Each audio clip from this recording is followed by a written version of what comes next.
سیدنا علی مرتضیٰ رضی اللہ تعالیٰ عنہ بچپن حضور کی خدمت میں گزرا اور جب جوان ہو گئے 21 سال کی عمر ہے، اب شادی کا وقت آ گیا ہے جی، تو سیدنا صدیق اکبر سیدنا فاروق اعظم رضی اللہ تعالیٰ عنہ انہوں نے مشورہ دیا کہ حضور علیہ السلام کی بیٹی سیدہ فاطمہ الزہرا رضی اللہ تعالیٰ عنہ جوان ہیں، لکھا ہے ایک روایت میں 15 سال عمر اور ایک روایت میں ہے کہ 18 سال عمر ہے سیدہ فاطمہ الزہرا رضی اللہ تعالیٰ عنہ کی۔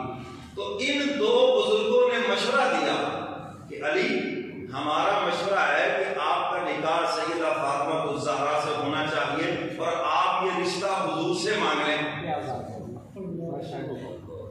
مشورے ہو تو ایسے ہوں، مشیر ہو تو ایسے ہوں۔ سیدنا علی مرتضیٰ سے کسی نے کہا تھا نا کہ آپ کے دور خلافت میں جھگڑے ہی جھگڑے ہیں، لڑائیاں ہی لڑائیاں ہیں، اور پہلے جو 3 خلفاء تھے ان کے دور میں لڑائیاں نہیں تھی، تو سیدنا علی مرتضیٰ فرماتے ہیں ان کا مشیر میں تھا اور میرے مشیر تم ہو۔ اس لیے کسی کو اچھے مشیر مل جائے تو یہ بھی خوش قسمتی کی بات ہے۔ سید حضرت رحمۃ اللہ علیہ فرماتے ہیں کوئی اچھا انسان اگر پیر بنانے کو جی نہیں چاہتا تو چلو اس کو مشیر ہی بنا لو، کم از کم تمہارے مشیروں میں ایک نیک اور اچھا انسان ہی آ جائے تو تمہیں نیک مشورہ ہی دے دے۔ کیوں جی سمجھ آگے بات؟ ہاں، شتونگڑے قسم کے وہ مشیر ہوتے ہیں جی، تو پھر وہ شیطانی ہی کرتا ہے۔ شریف بندہ ہو کے جب الٹا کام کرے تو سمجھ لو کہ اس کے مشیر شیطان ہے، وہ غلط ہے جو اس کو غلط مشورے دے رہے ہیں۔ تو سیدنا علی مرتضیٰ کو مشورہ دیا، اور اس زمانے کے اندر خود جا کر رشتہ مانگنا کوئی عیب نہیں تھا۔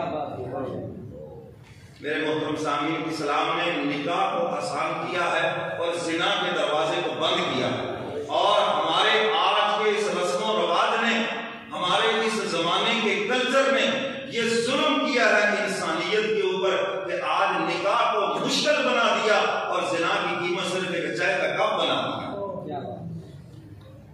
زنا کے دروازے کھول دیے چاروں طرف اور نکاح کو اتنا مشکل بنا دیا۔ میں یہ سارا واقعہ آپ کے سامنے رکھنا چاہتا ہوں تاکہ بات سمجھ آ جائے کہ اسلام میں نکاح کتنا آسان ہے۔ تو سیدنا علی مرتضیٰ رضی اللہ تعالیٰ عنہ فرماتے ہیں ابو بکر عمر سے کہ آپ کا مشورہ تو بہت اچھا ہے لیکن میری غربت بہت ہے، میں اس غربت کی بنا پر کیسے بات کروں؟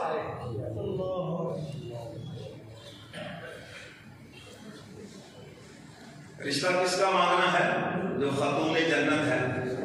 رشتہ کس کا مانگنا ہے؟ جس کا باپ 2 جہاں کا سردار ہے، جس کے قدموں کے اندر 2 جہاں کے خزانے ہیں۔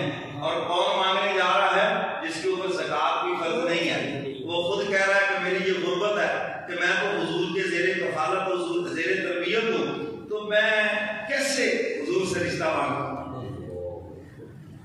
سمجھ آ رہی ہے؟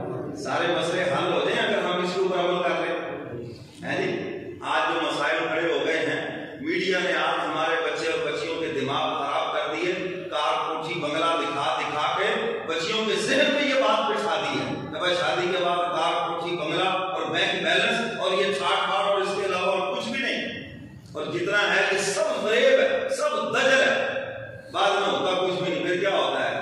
چابی پہ گاڑی لی ہوئی ہے، رینٹ کا مکان ہے، یہ اپنا ہی ہے، یہ اپنا ہی ہے، ہم بھی رہ رہے اپنا ہی ہے، تو پھر بعد میں پتہ چلتا ہے کہ کوئی نہیں ہے، نہ کام دے رہا ہے، تو پھر نفرتیں، پھر لڑائیاں، پھر فسادات، کیونکہ بنیاد ہی خراب ہے۔ اللہ کے محبوب نے فرمایا نکاح کرو، فرمایا دینداری کی بنیاد پر، نہ حسن کی بنیاد پہ کرنا، نہ خاندان کی بنیاد پہ کرنا، نہ پیسے کی بنیاد پہ کرنا۔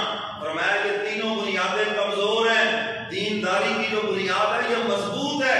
اس بنا پہ جب نکاح ہوگا تو جیسے جیسے عمر بڑھتی ہے انسان کا دین بڑھتا ہے تو آپس میں محبت اور بھی بڑھ جائے گی،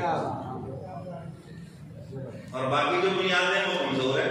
اگر حسن کی بنیاد پہ ہے، ایک آدھے بچے کے بعد وہ حسن نہیں رہتا تو بنیاد کمزور ہو گئی۔ یعنی پیسے کی بنیاد ہے، اتار چڑھاؤ ہے، بدل کر بین الناس، لوگوں کے درمیان دن تو پھرتے رہتے ہیں۔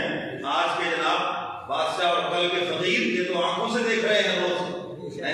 خاندان کی بنیاد پہ وہ الزام لگا، خاندان برا ہو گیا، تو فرمایا یہ بنیادیں کمزور ہیں، مضبوط جو بنیاد ہے وہ دینداری رہے تھے.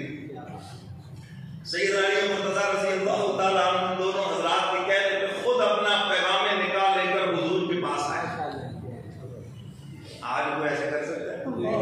تو تیرے بڑے بھائی گئے تو آپ منہ چوک کے آ گئے, پتہ نہیں کیا سے کیا سننے کو ملے گا. میں نے کہا یہ نہیں ملے گا, لیکن یہ